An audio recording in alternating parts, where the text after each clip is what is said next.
Hello everybody and welcome back to the A-Side. I am your host, Riley, and let's do this. I'm back with the Black Midi Cavalcade reaction, part 2. So it's been a while, right? It's been quite a while since we listened to the first half of Cavalcade, and I decided, hey, I should probably finish that up before the year-endless season comes, before 2022. And there's some other stuff I want to cover. So hey, let's finish this up now. If you don't know Black Midi, if this is your first time tuning in, they are an experimental kind of noise rock, post-punk, and math rock band. And they put out an album in 2019, I believe, called Schlagenheim. Very good record, very kind of wild and all over the place with all these, different, sounds and stuff of guitar tones and just noise and wild shit. And it's not something that you want to come back to listen to all the time, but it's something that's very intriguing and interesting as a piece of art, and it's definitely very fun to listen to. Not fun as in woohoo, but fun as in it's cool to hear and listen to and, just experience the weirdness of it all. But this record is a little different, I think, because it has moments like that on, opening track John L., for example. But there are some kind of prettier moments on here as well, like Marlene Dietrich, second track. So yeah, I really enjoyed the first half of this record. You can go back and watch that reaction. And today we're going to be reacting to the second half, starting with track 5, Diamond Stuff. So, let's do it. But before we get started, if you're new around here, make sure you go and hit that subscribe button. Just recently hit 200 subs, which is huge for me, being a small creator like I am. So if you're new around here, go ahead and subscribe and leave a like if you enjoyed the video, and leave a comment. It helps push things into the algorithm a bit, and it just really helps out a lot. Anyway, now that I'm done proselytizing the A-side to you, let's listen to the rest of this record. It's been long enough. Diamond Stuff, track 5.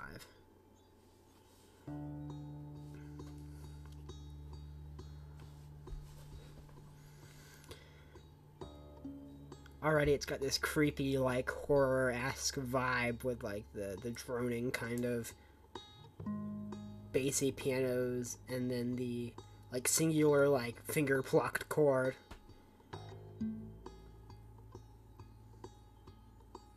Actually, it's very horror-esque. It's actually very creepy.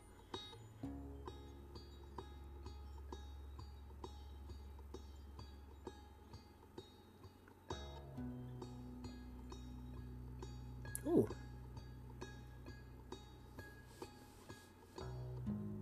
Ooh, okay, getting a little prettier. Maybe not, there's this screeching. This is fucking weird. It's different though. It's very outside the box. That's what I appreciate about a band like Black Midi, is how outside the box they are. I might lose power in the middle of this recording. It's fucking windy out here.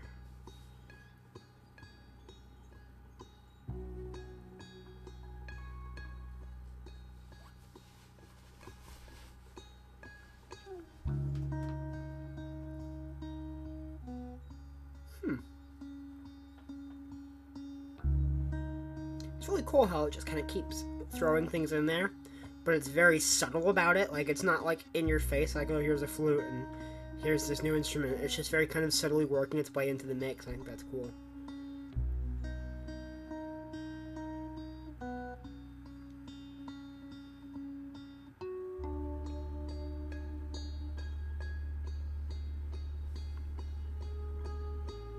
I wonder if all 6.5 minutes are going to be like this, or some wild shit's about to happen.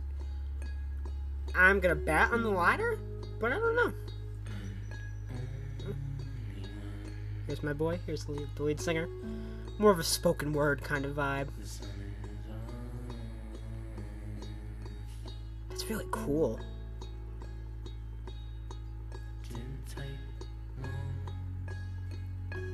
The kind of melody, and the way it's sung, very sad sounding. And I think the muffled, kind of mumbled vocals are really cool too. Kind of the way someone would like mumble when like with head was down when they're scared or depressed or something.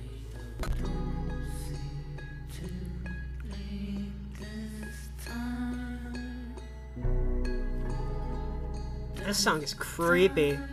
This would be a good Halloween song. Oh, but then it has moments like that that are really pretty. It's so weird how it goes from like creepy to then all of a sudden like the strings and stuff, it gets like super pretty. It sounds great.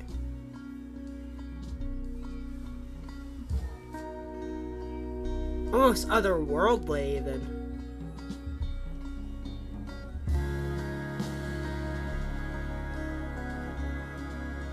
The echo and reverberation on those drums right there was amazing.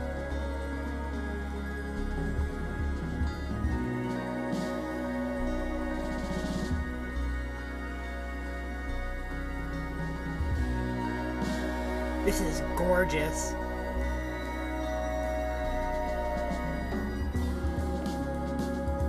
This is like some Pink Floyd shit.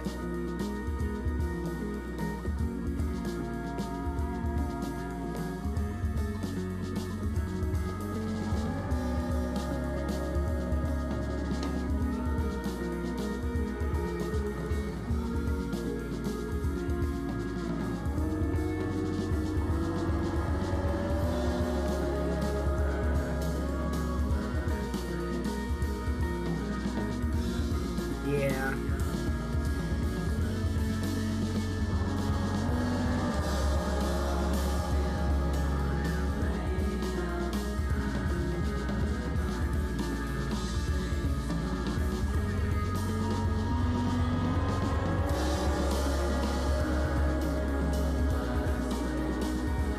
Wow.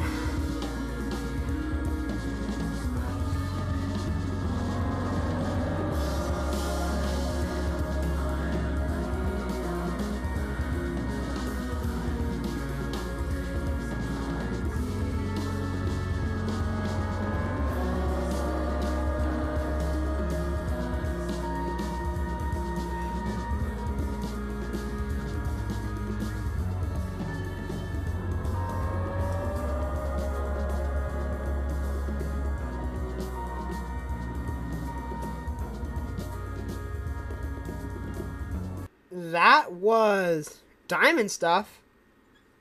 That song was gorgeous. It started out super creepy and like very uneasy sounding, but then as it went on, just kind of slowly built into this gorgeous, just sweeping sound of so much, and it just reminded me of Pink Floyd in a way, like some of the best moments off of Dark Side of the Moon, where it just makes you feel like you're floating through space, looking at these like beautiful like cosmic nebulas and shit. So it's been a while since I've said this. Rating scale as always. Green if I think it's good, red if I think it's bad, and the black GameCube controller if I think it's meh. That gets the green. I fucking loved that. That song was so beautiful. That second half just took me away. Swept me on a journey through galaxies and universes and other cosmic euphemisms I could come up with. I don't know. It was good stuff. Good. It was good. I liked it. Next track, Dethroned. Some of that sax action. Yeah. I liked how it kind of bled right into one of those there seamless transitions. Hello, my name is Riley. I'm a professional music critic.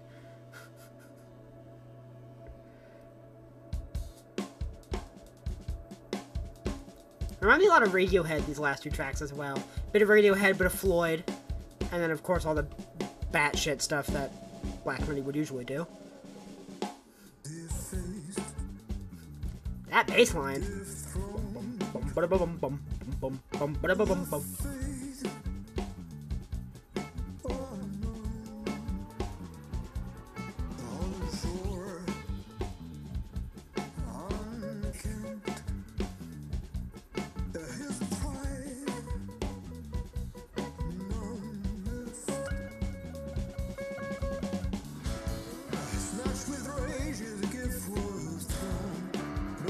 more of a banger after that kind of ethereal track. I appreciate that.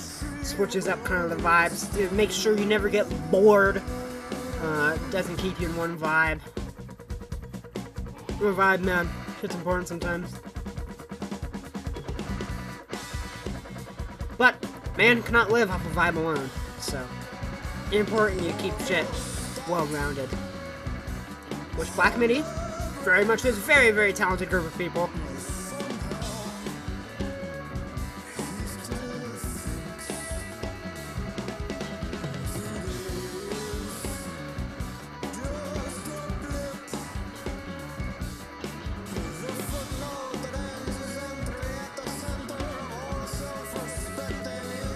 Vocals are cool. They're not as cool as Black Country Road's vocalist, but I definitely like Black Midi's vocalist quite a bit. He's interesting.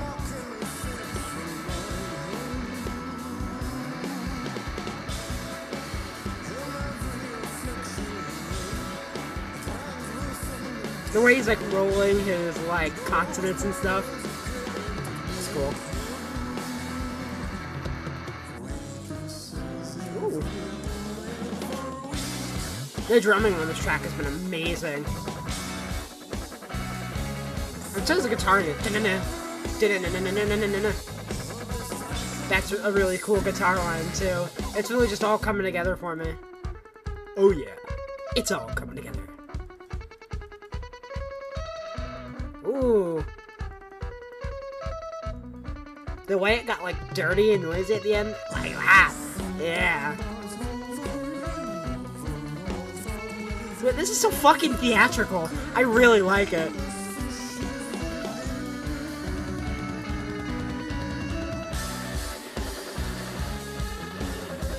Bro, everything about this track instrumentally is so on point. The drums are amazing, the bass is cool, the guitar line is like super sticky and cool. I like the vocalist, how it's echoey and like it sounds like it's like being sang from far away, and like whatever effects are on the guitars here sounds so cool.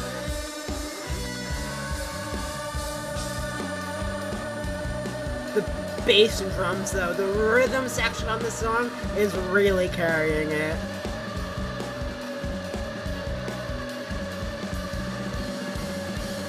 Almost makes me want to play drums. I only know how to play silly little woodwind instruments.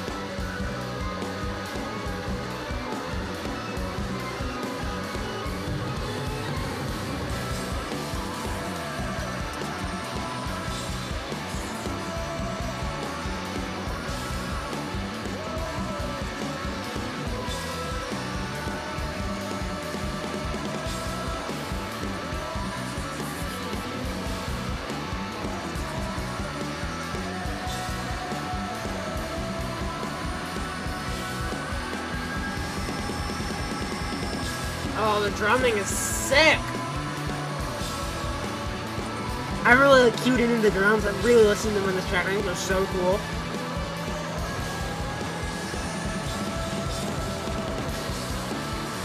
On a side note, I just realized how much of a psychopath I probably sound like outside of anyone not like my family or anyone who would ever be listening into me while I record. I probably sound like a psychopath because I have headphones on doing it through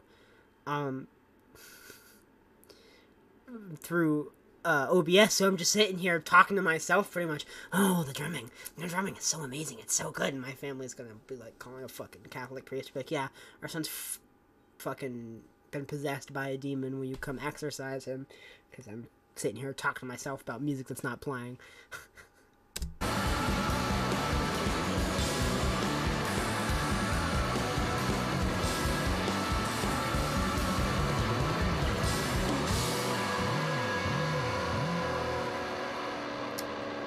Wow. That song... Pause.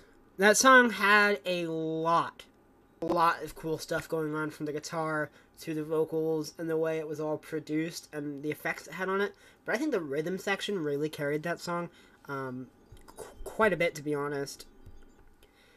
The bass did a lot of really cool stuff on that track, but I think the drums is really where they stood out. The drums on that track were just amazingly well done.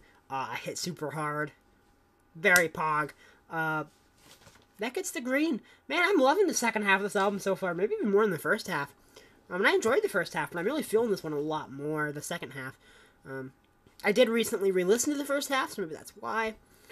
That's kind of grown on me, and, you know, listening to a lot of Black Country, New Road, and looking for something more. I feel like 2021, a lot of music has been pretty mediocre, and I'm kind of falling out of listening to a lot of music I find super mediocre. I don't know.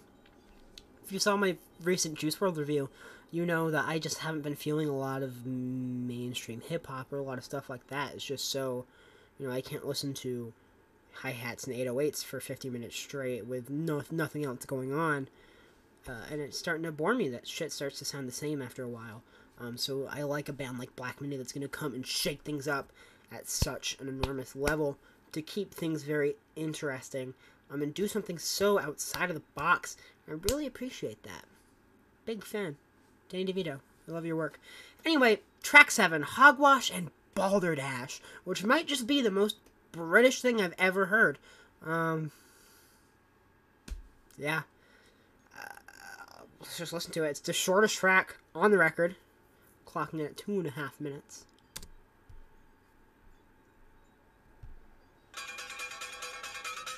Sounds like an alarm going off, like, oh my god. Oi, the town square! It's burning down!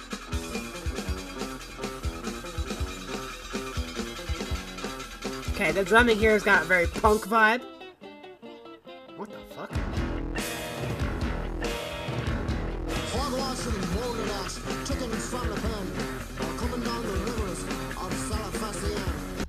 This is fucking ridiculous. Immediately, it sounds fucking ridiculous. I like it though.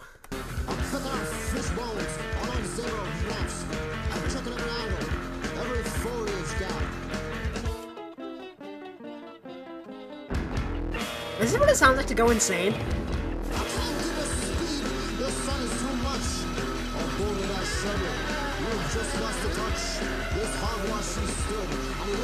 This almost reminds me. Ooh. It was so, like, weird and loud and, like, ugly, and then turned into this, like, beautiful, like, moment here. That was so weird. But that first part almost reminded me of, like Songs for the Deaf, like Queens of the Stone Age, or, like, Rated R, that era. Gone completely off the fucking rails.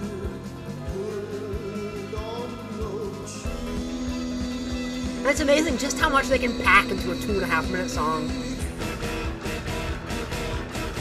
It's intense though, it sounds awesome.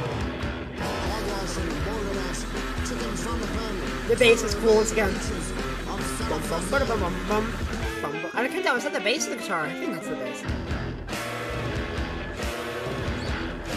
The sax is here, the squeaking saxophone is very cool. It really adds a level of, like, intensity to it. And, like, desperation. It's like something that would play during an action scene. Oh, fuck. The wind is going so hard out there.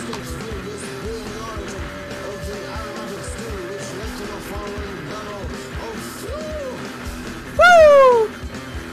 Okay.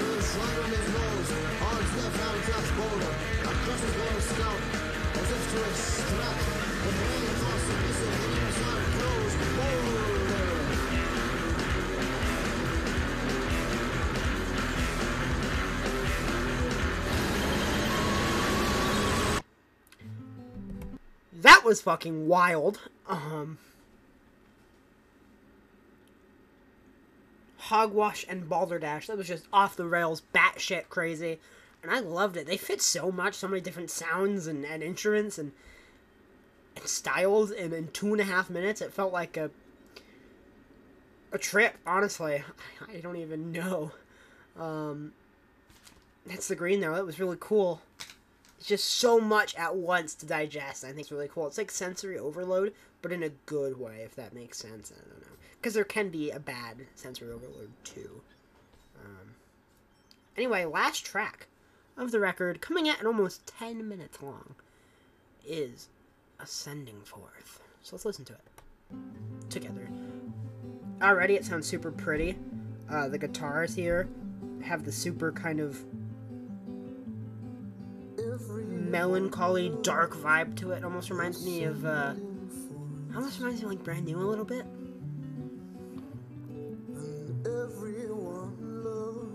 Or even, like, 1992 Wish era Cure. Very pretty sound, though. And it brings out that sad kind of feeling to it. It definitely feels very down and very... not necessarily melancholy, because there's a very certain sound that is melancholy to me. But it definitely feels very sad. And I like that. I like that you can hear the emotion in the way the music is portrayed, because that takes music so much further. It's not just about what they're saying, but also the way it sounds that really sometimes pushes the feelings even further, because sometimes you can't relate to what someone is saying, but you can relate to the sentiment of sadness or this feeling, and you get that feeling through the music. And on that, like, basic primal level is I don't feel okay. When that's portrayed in the music, anyone who feels that way can take that and relate to it, even necessarily if the lyricism is something they would never dream of having experienced in their life. I think that's why music like this works so well. And I feel like that's why a lot of more experimental music works so well. Experimental music that does things outside of just what everyone else is doing. Records like A Moon-Shaped Pool, or like American Football, Disintegration, Blonde, some of the greatest albums of all time, you know? And it works with Happiness, too. I mean, you just don't have any, examples right in the revolver right now to throw out on you.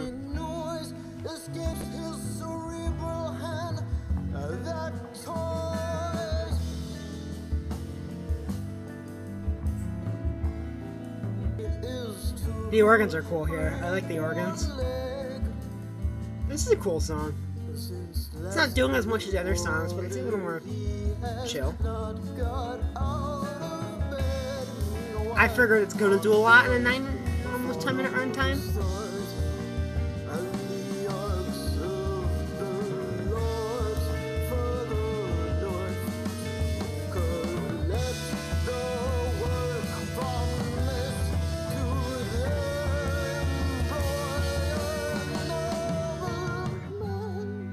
Ooh. Hello, falsetto. Hello, Mississippi. Like if you get the reference.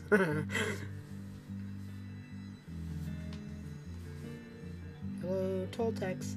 Hello, Mississippi. He tries in vain for one pure love.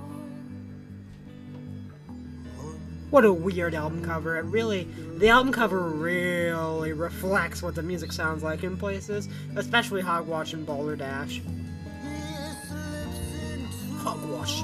Absolute bloody hogwash.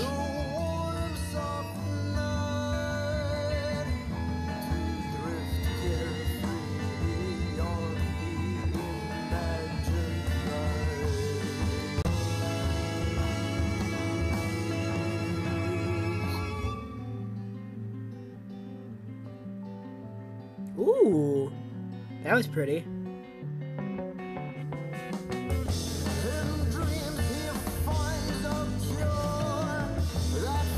I can find the cure. Started on the record shelf right there.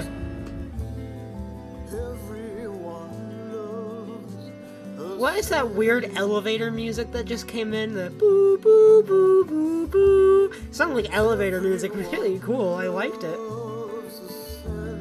It's pretty. Like me. Oh, that sax. I liked that sax melody. Doo doo doo. Sometimes a good melody is all you need to make a song go from good to great. It's all about the melody, man. For the most part. I mean, lyricism definitely can ruin things.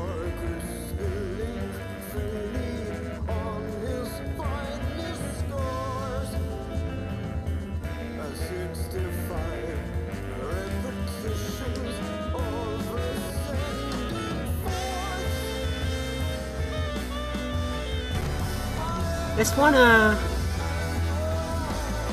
kind of loses me a little bit. It was too long and wasn't really doing anything cool enough for me.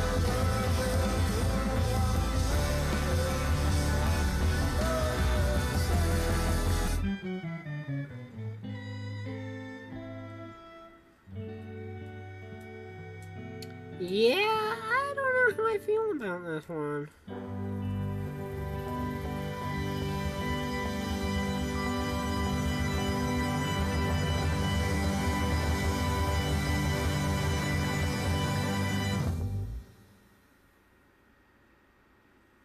That's it? Is that all? Anything else in the last 3 seconds?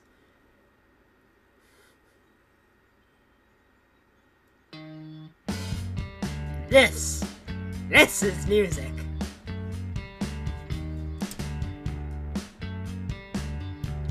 Let's not get ahead of ourselves, though. Ascending Forth, for me, gets the red folder. A very lackluster, kind of uneventful closing, honestly, going on for almost 10 minutes for an otherwise pretty amazing record. Overall, I really liked Cavalcade. It really pushed things outside of the box. And even switched things up for Black Midi, doing more kind of prettier stuff in places.